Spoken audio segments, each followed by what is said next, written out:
Our guest this hour is Alex Munyere, and he is the Chief Disability Services Officer of the National Council of People Living with Disabilities. He's our guest this hour, and we're looking at 20 years of disability inclusion in Kenya. Alex, good morning. Good morning. Karibu sana. Thank you. Welcome to the Situation Room. Thank you. You're in the hot seat. It looks very good. Yes. It looks wonderful. Happy to have you here. Thank you. And even as we get into that, so how about we welcome you in real Situation Room style? And CT here, I don't know how he does it, but every week rather, he goes to a different African country. And so then every day he gives us a proverb from this country that he's chosen for the week. And he tells us that proverb, and then we would like you to tell us what you hear in that proverb and how you would interpret it. Is that all right? We're really giving you work. We're giving you work to do. Well, no rest. Okay. We are in the Republic of Angola. Angola is a country in the western central region of Africa. Mm-hmm. It's interesting. Very interesting country. There's 37.2 million people. And growing. A very interesting country indeed. The capital is Luanda. And there are many proverbs. And the proverbs are actually, when I look at the array of proverbs, when I was researching into it, some are outrightly hilarious and extremely informative. And one such proverb is the one we have for today. A covered mouth will not have flies. A covered mouth? Will not have flies. Yes. That is very true, and I know that very well because I come from a community where we have a lot of flies. My community is the Maasai community, where the staple food is milk and meat. Now, in places where there is a lot of milk, you'd expect a lot of cows and you'd expect a lot of flies flying around looking for anything to eat. And it is true that a covered mouth would not attract any single fly because they are outside the mouth. And if you open your mouth, they will get in. And you know what it means? When they get in, they would come with all their dirt. Yeah. They would come with all their blessings in quotes. And there you are. Yes. There you go. So close your mouth. Yes. Okay, well. Shut your mouth. Shut up. Very simply put. Okay, so, I mean, Alex, obviously today we're looking at 20 years of disability inclusion. Yes. First of all, can we start off with what the council, it's National Council of Persons with Disability. Yes. What does the council do beyond representation? Actually, per se, the council is the only government agency that is mandated by law to advise the government on issues of disability. So we are created by an act of parliament and the Disability Act 2003.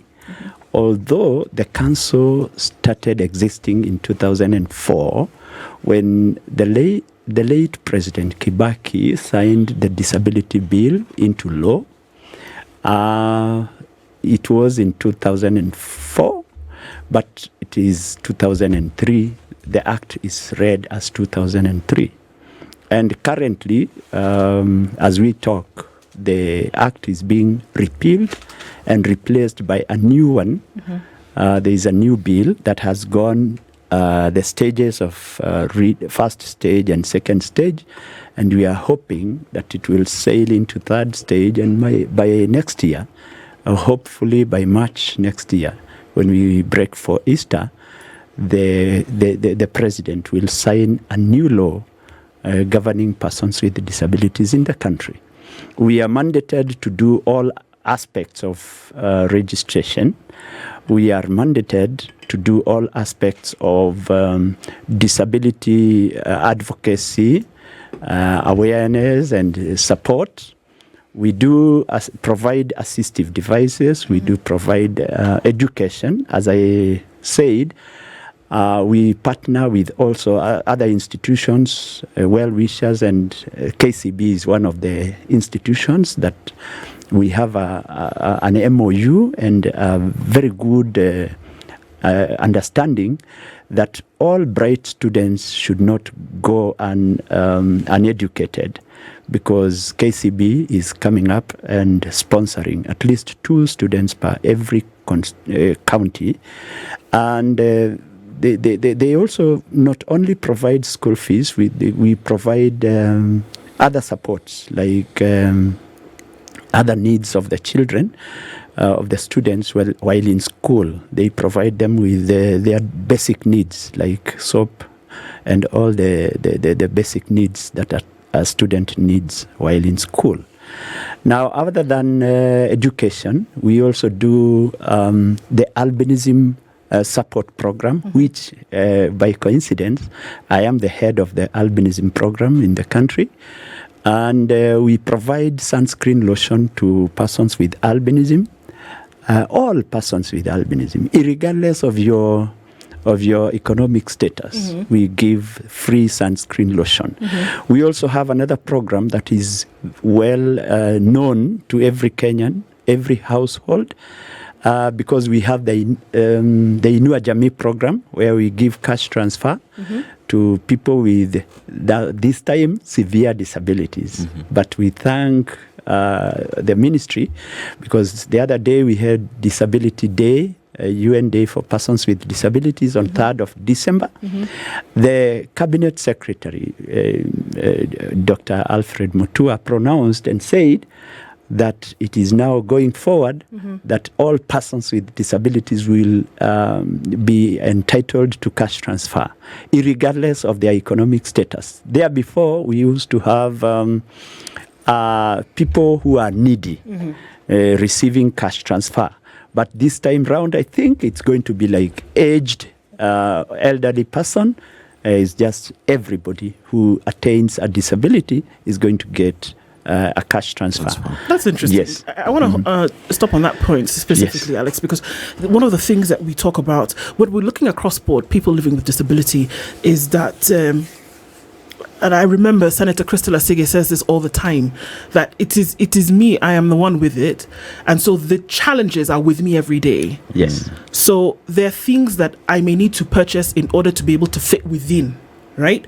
Sure. So that's why a cash transfer makes sense. Yes. For everybody. Yes. Living with a disability in the country. Right.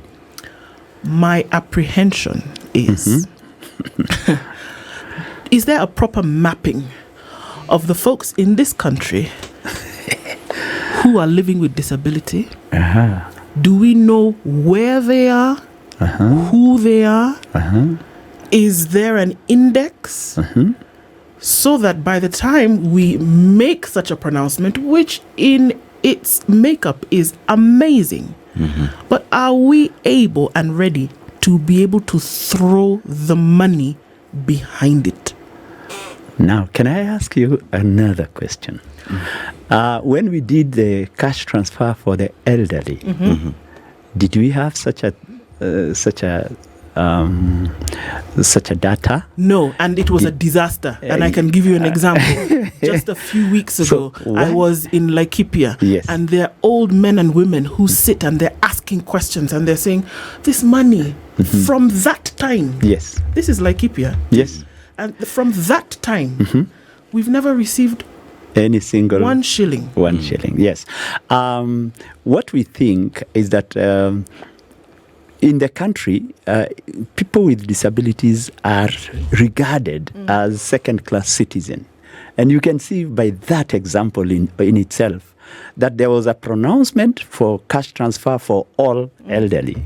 Yet when it came to persons with disabilities, we now start putting stringent measures of knowing whether they are needy, whether they are mapped, whether they are wherever they are. Those issues come up because of, we are thinking disability.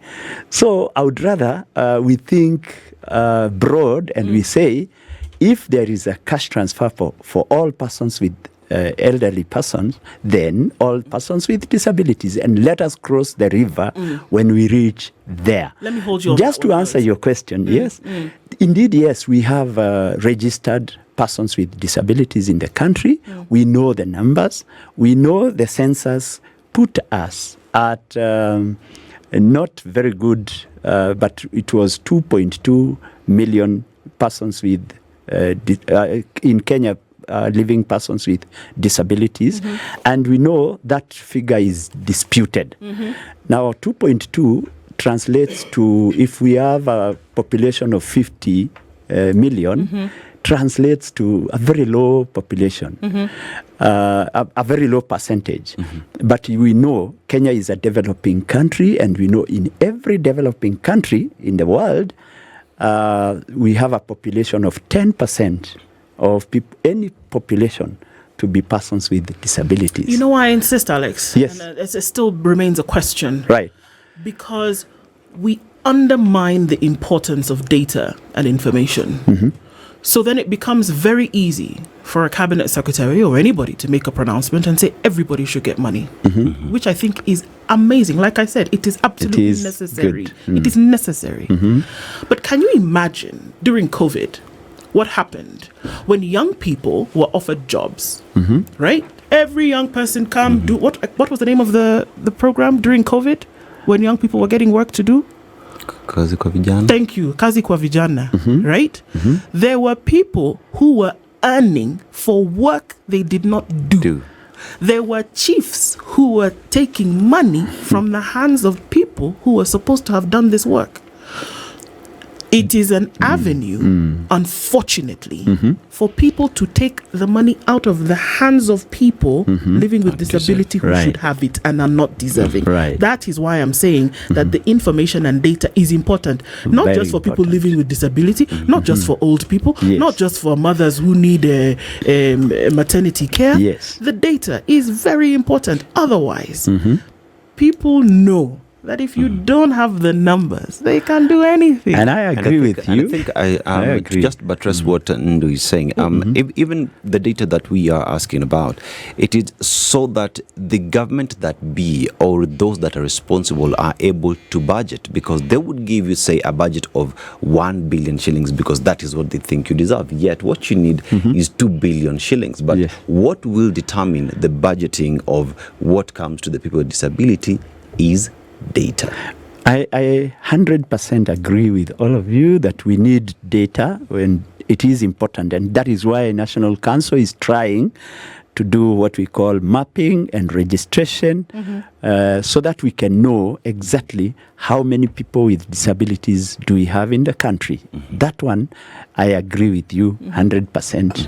But that should not be the impediment. The lack of data should not be the withholding factor for us to withhold this cash transfer in the pretext that we don't have data. But when we come to the elderly and and the vulnerable, we say yes, we are offering them regardless of data. That one, I think I disagree. But on the data aspect, I think I agree with you 100%. We need to know where these people are. And that is why we are doing registration and mapping all over. The other day we had asked persons with albinism to come up and register themselves and be mapped. And this is also ongoing. As part of the 20 years anniversary of disability inclusion, we are still going on with that exercise of mapping. If you go to the gazetted hospitals all over the country, they still do disability assessment. And that assessment is the one that we are telling our people to use to go and map themselves and register themselves online. This time it's very simplified, that once you get a disability assessment from the hospital, you online register yourself using the e-citizen platform. And that, I think, if we are told to bring the numbers, we have them on our fingertips. So the numbers should not be the kisababu. In Kiswahili they say kisababu. You say something is the reason why. No, the numbers should not be the reason. As much as we say the numbers are important. Let me ask this question. We are talking about people with disabilities. Right. How is it determined? How is disability determined? Okay, in Kenya, for you to be, for us to say that you have a disability, because disability is as a result of your inability to interact with the environment. And this environment may be physical, attitudinal, or even social, or whatever environment that you are not able to interact with alongside others, right?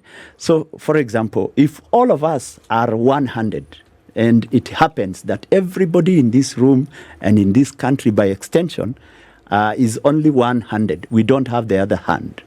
So all of us would be one-handed. So if I don't have a hand, I only have one hand, I will not have a disability, because all of us, we all are equal. We don't have the other hand. But if all of us are two-handed, and I happen to be only having one hand, then it means I'm not favorably interacting with my environment as equal as you. So that has a disability comes in. And in Kenya, we depend, the National Council, I said we are the government advisor. We are the ones who advise the government on issues of disability. But we depend on the Ministry of Health for them to vet and ascertain the level and the degree of this lack of, right? They use a new guidelines to vet and categorize persons with disabilities in the country.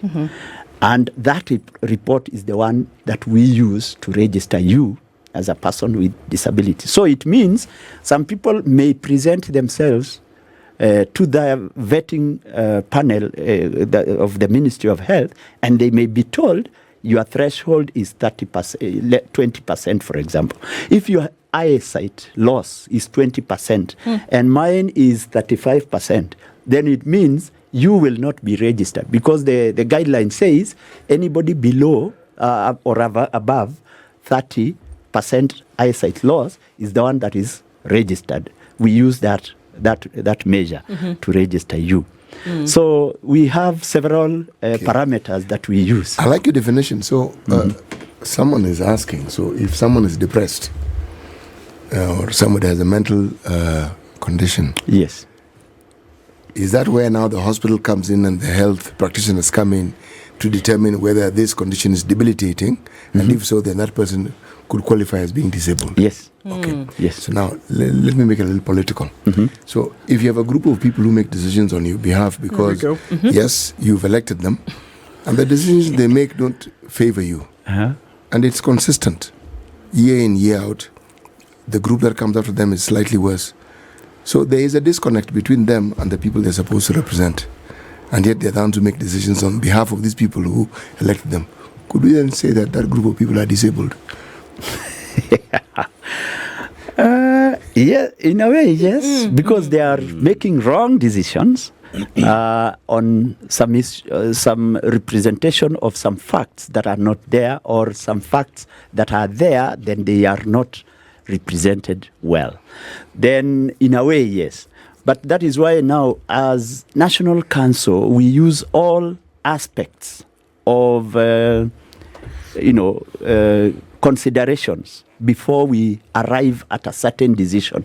We don't just go by our feelings or other people's feelings. We use documentation, and we trust. For example, if that case you've said of a mental handicapping condition, those people who are experts in that area would use their own technical expertise to ascertain your mental capability for them to give that report. And they give professional reports, and that is the report that is used to make a decision. So I want to believe people just don't wake up and decide. People, when they are making decisions, including us, we use laid down procedures and there are documents that we look at and follow. Yes. And looking at 20 years of inclusion, what steps have actually been taken? What hurdles have been crossed, milestones achieved to make sure that we are living in an inclusive society? Alex Munyere is the Chief Disability Services Officer with the National Council of Persons with Disabilities. Where are we? It's been 20 years, where maybe 20 years ago we saw that people with disabilities were, sadly, not considered for anything when it came to education, when it came to work, when it came to just being able to move around in society, being able to access certain things in society. What has been achieved from a council point of view, from a national point of view? Indeed, we have had several achievements. One, since 20 years ago, issues of disability were discussed outside the government, and now there are fully fledged programs that are fully sponsored by the government that are targeting persons with disabilities. We've seen a lot of disability topics being discussed all over. We've seen the public waking up on issues of disability and including persons with disabilities in almost every aspect of representation. Although there are pockets of loopholes here and there, but we've seen even the government embracing the issue of representation. We have parliamentarians who are nominated to represent persons with disabilities. We have board members nominated on the platform of disability. And across board, we even have MCAs and all that. And even small boards like school boards. We've seen the Ministry of Education embracing disability and saying that out of the 9 board members, at least one person should be nominated to represent persons with disabilities, which is a huge gain on ourselves, because we believe that when things are discussed when we are there, we get to give our views. We get to give our, what we think on issues. And of course, you don't expect Tanzanians to sit and discuss about Tanzania, and a Kenyan is representing a Tanzanian in issues where the Tanzanians are discussing. So we say when things are being discussed and representation, we must be involved because we are part of the citizens of this country. Now, over and above that, we've seen other programs coming up, like what I said about Inua Jamii. We have the Inuka scholarships. We have the sunscreen lotions. All these were initiated in this span of 20 years. And we've seen mentorship even going a notch higher. There was a time in 2017 we had the leading candidate in KCPE being a candidate with albinism. And this to us was a huge gain and a huge milestone. We have seen people like Judge Mumbi Ngugi and, other very notable people like Mwaura, the government spokesman, other disability representatives. During Uhuru's time, we saw Josepta Mukobe, who was a short stature or representing persons with disabilities, and all this representation. The other day we had a commissioner in the Ombudsman Commission called Commissioner Sati. He's a person with hearing impairment and using sign language. And it is huge. The conversation is moving towards where we would want it to be, but we are not yet there. Yeah. Yes, because we still have pockets of misrepresentation.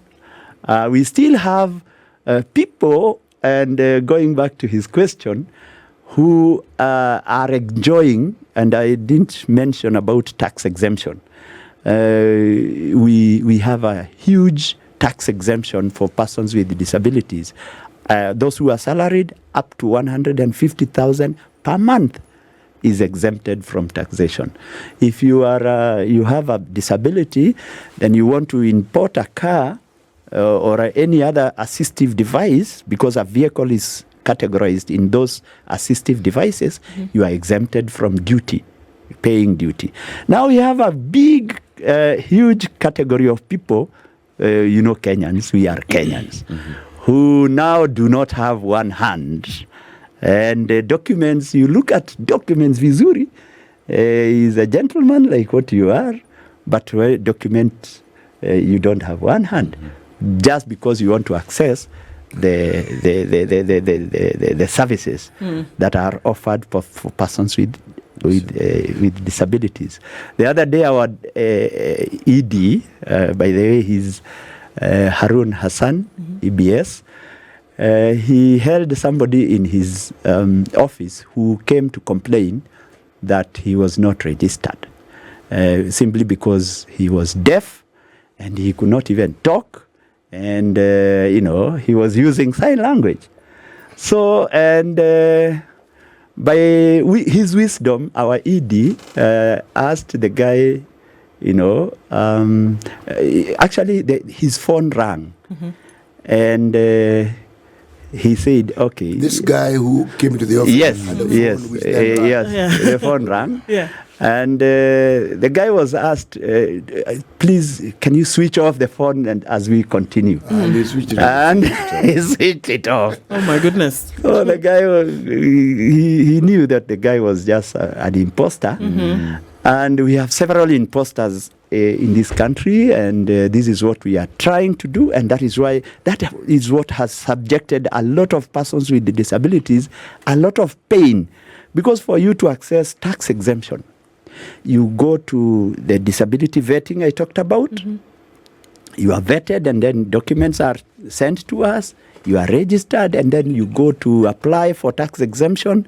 Your documents are subjected to another vetting by KRA and us and the Ministry of Health, and then you are vetted, and then we subject to a lot of rigorous checks. But still, Kenyans are ninani, or Kenya ninani. They still evade. Let me ask you this question. Yes. The association that you... National Council. Yes, that you are part and parcel of. What is it that they have as a plan or as a policy to ensure that the support of those who are not living with any disability is made available to you? Because say I want to be part of that particular association. I do not have any known disability. Do I? Yeah, no, I don't. What would I need to do to join? Or am I exempt, or must I get to a point where I have a disability for me to be able to be part of that organization? Indeed, you must. As a basic rule, for you to come into our database, you must have a disability. Okay. So Yes. how does one support an entity such as yours without necessarily being part and parcel of that database? Yes, we have partners. Now, if you want to come in as a partner, then you will come in as a partner, just like what we said, KCB Foundation is a partner, and all the other, Equity and the rest of, even individuals. By the way, let me tell you, there is a lady, and by coincidence, she happened to be a lady with disabilities. She was working in the UN, and she happened to come to Kenya. She was a Kenyan, and when she was on her last days, because she died, she was called McGowan. She died, and she left all her will to be taken to National Council to benefit persons with disabilities. And part of that will is what is now currently supporting 4 students with disabilities who are vetted normally. We pay for school fees using McGowan's funds. And yes, you can join us if you don't have a disability. And if you have a disability, you can join us as a beneficiary. And you can also join us as a partner, just like what Mark Gowan did.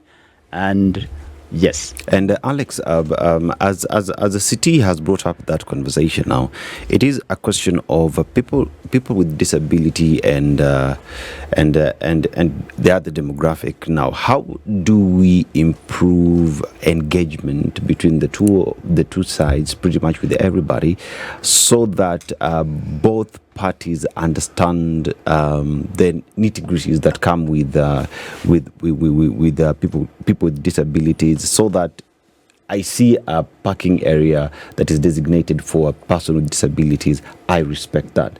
That when I'm putting up a building, I make sure that things like ramps that are there, lifts that are needed, is a conversation that is ongoing, that it is not only when the government rises up or when people with disabilities say we demand this, that it happens, but it is inculcated into our nature and just who we are as a people. How do we improve that engagement? That is a very difficult question. And as a sociologist, I want to believe that is very difficult. To inculcate a culture in people is not an easy walk in the park.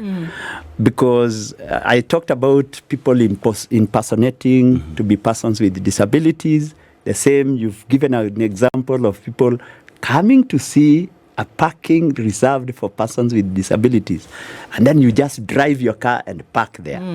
And all these things would come after long-term engagements, like the engagements that we are having today, the engagement that Spice FM is supporting us to inform the public that indeed persons with disabilities are part and parcel of our society. We need now to respect them. We need to give them their space. We need to support them, not really demean them, not look down upon them, but we need to really give them their space. If it is a reserved parking, give it. If it is you construct a structure that has disability accessibility. The other day, God blessed me with some funds, and I constructed my own house. And out of that, in the whole village, I did some ramps to come to my house, and people could not believe. You mean you can do this to a private house? Yeah. Yes, I did it. Because I know disability is a club that anybody can join. I know my disability is albinism. You may not join it because it is genetic. But today, you are here with your full legs. Tomorrow, you could be on a wheelchair, like our executive director. He was a district officer, DO. But unfortunately, he was involved in an accident, and he lost the feelings of the hands and the legs. But we thank God because the hands came back, but the legs, because he had some spine injuries, the legs were not functional up to date. So anybody, the late Kibaki signed that bill when he was on a wheelchair. That was demonstrating that anybody can become a person with disability. Now, just a minute. My own father, when I was born, he was laughed at by a friend who they were drinking together. And I don't know, karma, maybe, because the same gentleman who was laughing at my father and saying, "Where your wife went sleeping with that father, that Catholic priest," and my father could not be given opportunity to drink with the rest of the old men. The same, I'm telling you, a real experience on my personal issue. The same guy, Akapata, he got a child with albinism. Real. Disability is a club that anyone so, can enter. You may not have it, but your children or your grandchildren you may find yourself into the same So situation. pretty much 20 years of disability inclusion in Kenya. Where are we? We have made very, very many, very big strides. And just as I said, indeed, we want to thank the government that they have been able to embrace disability. But of course, this time round, we also want to say that conversations on issues of disability, like today, maybe he didn't know what to do when he has a disability. And today, we've told people that you need to present yourself to the Ministry of Health and all that. A lot of information needs to go out because people do not know this information. People do not know that National Council has a full program that is supporting education for children who are children with disabilities. They don't know. So we need to create conversations. Like we want to thank the standard group of companies, or what do you call yourself? The standard group. Yes. We want to thank them because several times during this 20 years anniversary of disability inclusion, they have offered us with opportunities to come and articulate our issues. And this is huge. We really want to laud this. And in any case, if there are Kenyans outside listening to Spice FM today, we would want to urge them to switch off the others because maybe the others are not embracing disability. And, for any mark standard of a developed media, or even any developed country, there is a saying that says, show me how they treat their vulnerable, I'll tell you their level of development. Absolutely. So you cannot claim to reach out to 2 million, 10 million Kenyans, yet you are looking down upon persons with disabilities. Shame on you. So standard, you are ahead of the ones who are bragging that they are reaching out to millions. Yes. Well, you're looking at a situation whereby we keep saying that the true measure of a country is how the most vulnerable in that country at any particular time are treated. How they're included, how the young ones are included in school, how they access medical care, how they're included in the workforce, and those are the things that we're looking at across board, and to continue to urge and appeal. And even as we go to that, just the last question, because we're rounding out to the end of this conversation, but when we talk about asking people to change their attitude, should we not be looking at unpacking what has been added on for years? Try to unpack that. And that's why conversations like this are important. And that's why the awareness is important. For you to be able to say, look, somebody living with disability is not condemned to death. This is somebody who can actually operate in society, and probably better than a full able-bodied individual. So can we not make more by keeping the conversations bubbling? I keep saying not back burner conversations, but front and center bubbling, full bubble conversations, that they should be happening every day. They should be happening in our space. And that is how you'll be able to drop some of these historic, traditional feelings. Yes, and to extend that conversation, I think the basic thing would be to allocate more resources to the National Council for Persons with Disabilities. Currently, we are given only 50 million as compared to one constituency gets around 120 million. So we are only given money equivalent to 2 constituencies, and we are expected to do programs across the country. Across the country. So we feel that we are underfunded in a way because we cannot even sponsor such programs like this. We would want to pass information, but somehow our hands are tied because if we had resources, we would sponsor like programs, like weekly programs on disability awareness and attitude change and all that. I hear but we cannot. We just believe and trust that well-wishers are coming on board and assisting us. And there is nothing as bad as waiting for somebody just to come and help you without you saying, this is what I want.